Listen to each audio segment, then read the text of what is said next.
5 Unmissable Places to Visit in Japan in 2022. Japan is somewhere I think everyone should visit. From futuristic skyscrapers to tranquil bamboo forests and neon arcades to serene temples, it's like nowhere else on the planet. The food is incredible, the people are ultra polite, and it has one of the most efficient public transport systems in the world. We love the combination of ease of travel and glorious bewilderment. Japan has so much to offer, but where should you start? These are our picks for the 5 best places to visit in Japan, perfect for your first or second trip to the country, plus extra suggestions for the repeat visits that are likely to happen. I've included our favorite things to do in each place, how long to spend there, and where we stayed. I recommend mixing a few of the popular cities. Most people won't want to miss Tokyo and Kyoto, with some quieter, more rural places in Japan to see a different side of the country and take a break from the crowds. Top places to visit in Japan. Number 5. Kanazawa. Kanazawa is one of the best cities to visit in Japan, but few foreign tourists make it here.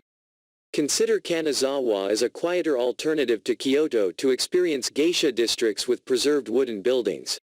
There is also one of the most beautiful gardens in the country, a stunning castle, and many art museums to explore. In Kanazawa, don't miss Wandering Kenroku-en Garden, one of the top 3 gardens in Japan. Exploring the wooden tea houses of the geisha districts Higashi-Chaya and the quieter Kazumachi and Nishi-Chaya. Experiencing a traditional tea ceremony at the exquisite Gyokusen-en Gardens. Where to stay in Kanazawa? We stayed in a standard business hotel in the center. There are lots of budget options. Number 4. Hakone. Mount Fuji is on most people's lists of places to visit in Japan, but this must-see Japan landmark can be rather elusive and is often hidden by clouds. There are a number of places you can see the mountain from. Kawaguchiko is another great option, but Hakone is easy to reach from Tokyo, and there are lots of other things to do in the area in case you are out of luck with a sighting. Despite visiting on a cloudy, drizzly day, we were lucky that Mount Fuji emerged from the clouds above Lake Ashi and it was magical. Hakone is also fun to visit because you can do a loop of the sites on different modes of transport: train, bus, pirate boat, yes, really, and cable car.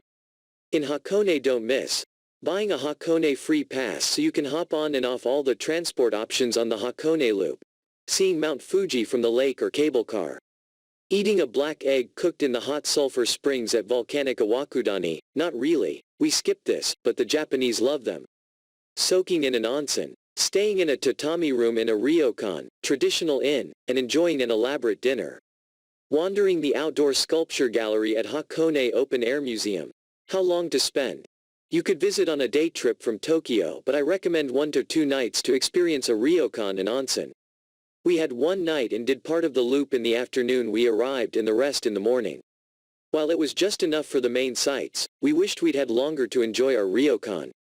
Where to stay in Hakone? Hotel Musashiya was one of the best places we stayed in Japan. It's a modern ryokan on the shores of Lake Ashi in Moto Hakone. We loved our comfortable tatami room with lake views, the indoor and outdoor onsen baths, also with lake views, and the delicious vegetarian feast we were served in our room. It was wonderfully relaxing. Number 3. Takayama. Takayama is an utterly gorgeous small town on the edge of the Japan Alps and one of the best less visited places to go in Japan. I loved wandering the historic center full of traditional wooden houses, colorful shrines, neatly shaped trees, and bright red bridges over the river. In Takayama, don't miss wandering the old town in the early morning before the crowds arrive. Buying delicious fruit from the morning markets. Snacking on mitarashi dango, rice balls grilled in soy, from a street stall. Seeing the extravagant floats at the Festival Floats exhibition hall.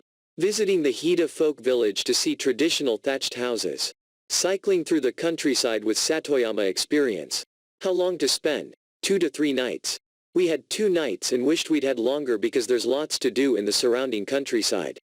With a longer stay you could take day trips to the traditional thatched roof houses of Shirakawa and go hiking in Kamakochi in the Japan Alps.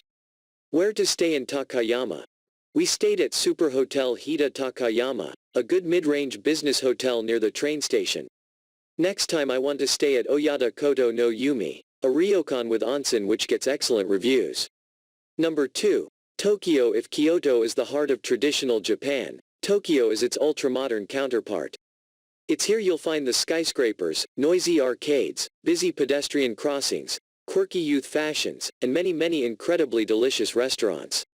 If all you do in Tokyo is eat, you'll have an amazing time. Even as vegetarians we ate so well.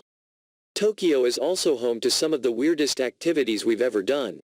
From themed cafes, cats, owls, maids, robots, goats, you name it, Tokyo has it, to sensory overload shows and arcades to cosplay go-karting. On my first trip to Tokyo I was overwhelmed by the sprawling city and couldn't help comparing it unfavorably to Kyoto. On repeat visits I've grown to love the city. The food certainly helped, and while it isn't as attractive as Kyoto, there is so much to do that you won't want to skip it. In Tokyo don't miss driving a go-kart on the real roads while dressed as your favorite character. Insanity but so much fun. Eating in a tiny restaurant on atmospheric memory lane. Gazing at the night skyline from the free Tokyo Metropolitan Government Building in Shinjuku. Walking across the famous Shibuya crossing. Gawping at the outrageous outfits on Takeshita Street in Harajuku. Visiting the brilliant Disney Sea, possibly our favorite Disney park in the world. Or neighboring Tokyo Disneyland, or both if you have 2 days spare. Immersing yourself in the colorful digital art museum, Team Lab Planets. Getting sensory overload at the bizarre robot restaurant show, currently closed. How long to spend? 3 to 5 nights or longer if you want to take day trips, such as to Nikko, Kawaguchiko or Hakone, for Mount Fuji, and Kamakura. We've spent over a month here on various trips and still find new things to do. If time is limited, I would allocate more time to Kyoto than Tokyo. Where to stay in Tokyo? Read why I think Shinjuku is the best area to stay in Tokyo. We usually rent an apartment in Shinjuku, which is great if you are on a budget. Or splurge on the luxurious Hotel Park Hyatt where the film Lost in Translation was filmed. Top tip. We recommend buying a Japan Rail Pass in advance as it will save you money and it's so easy being able to hop on and off trains all over the country. Number 1. Kyoto. If you only have time for one Japan destination, make it Kyoto. This is traditional Japan as you imagined it. Geisha and brightly colored kimonos emerging from wooden tea houses, forests of bamboo, temples and shrines in gold and silver and scarlet, raked gravel Zen gardens, intricate feasts served on lacquered plates, graceful tea ceremonies, and markets full of intriguing but unidentifiable ingredients. The concrete high-rises of downtown Kyoto can be disappointing, so head out towards the mountains to the surrounding neighborhoods where you'll find narrow stone streets, old wooden houses, monks in flowing robes, and the sounds of chanting and gongs from the many temples and shrines. Gion is the place to spot geisha. Higashiyama has many beautiful temples to explore, and Arashiyama, up in the western hills, is one of the most traditional neighborhoods and home to bamboo groves, quirky temples, and monkeys. Kyoto is one of the top Japan tourist spots, so try to visit the popular temples early in the morning as they do get crowded. In Kyoto don't miss wandering through the red torii gates of Fushimi Inari Shrine. Learning to cook traditional Japanese cuisine in a Kyoto cooking class. Getting your fortune from a vending machine at Kinkaku-ji, the Golden Temple. Taking the train to the village of Kobun and walking across the valley to the beautiful Kurama-dera Temple. Retreating from the busy streets of Gion to the magical Yasaka Jinja at night.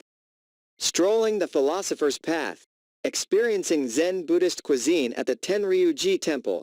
Getting off the beaten track at the quirky Atagi Nenbutsuji Temple.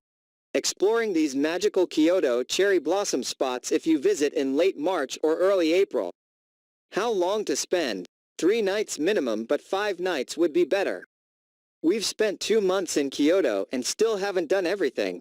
A longer stay also allows you to avoid the crowds more easily. You have more early mornings available, and take some of these wonderful day trips from Kyoto. Where to stay in Kyoto? On our latest trip we stayed in an apartment in Miyagawacho, a geisha district close to Gion but much quieter. We often saw geisha and could walk to many of the city's main attractions. Search for apartments in Miyagawacho here. Also in this area is the modern hotel The Celestine.